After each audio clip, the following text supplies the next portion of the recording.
Oh, banyak orang advertisement untuk buat korban. Hanya ada kemuskilan lah Ustaz ni. Saya nak tanya, adakah ianya satu kemestian? Ada pilihan tak? Saya nak buat, tak nak buat, boleh tak Ustaz? Dan apa manfaat dia Ustaz? Korban ni kita kena ambil faham dia punya hukum dia. Korban ni dia bukannya wajib. Dia mesti nak kena buat.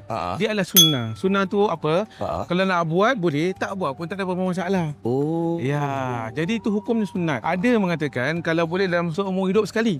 Okey. Kita ada kelebihan, kita bantu ataupun kita beli korban tu, kita buat satu ibadah. Faham. Apa kita pahala. Betul. Yes. Itulah dia punya perkara yang kita digalakkan dalam agama. Manfaat dia pula. Manfaat pertama sekali, dia berkaitan dengan spiritual. Berkaitan dengan rohani kita. Mendekatkan diri kita kepada Tuhan. Ya. Jadi kita ni mungkin ada masalah. Kita korban dengan niat kita itu kita nak dekat dengan Tuhan, maka dapatlah kita ganjaran manfaat dia. Betul. Nombor 2. Okey. Apakah dia punya ganjaran dia ataupun manfaat? Keihsanan.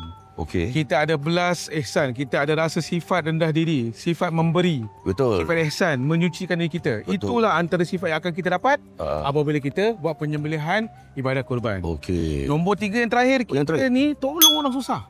Ya. Pasal daging kurban ni bukan untuk kita je. Ya. Kita bantu orang susah. Kita bantu orang-orang yang dalam keadaan tak pernah makan daging.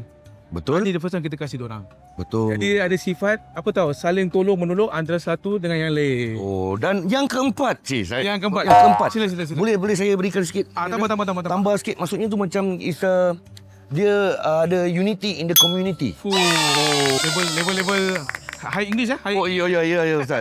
Saya dah tukar jadi Ustaz. Boleh. Bila nak ni mengajar start mengajar besok? Jangan Ustaz. Jangan.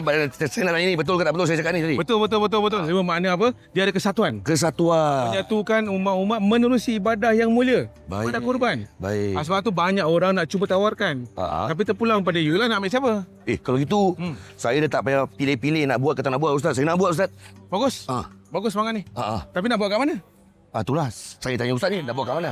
Jadi saya ada.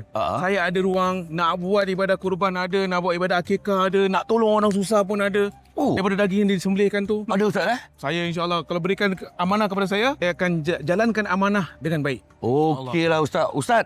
Boleh? Ons. Boleh Ons lah. On. Nanti saya kasih kontak number. Boleh. Kontak saya Daripada Al-Hilal Ummah Services. Baik. Alright. Terima kasih Ustaz. Sama.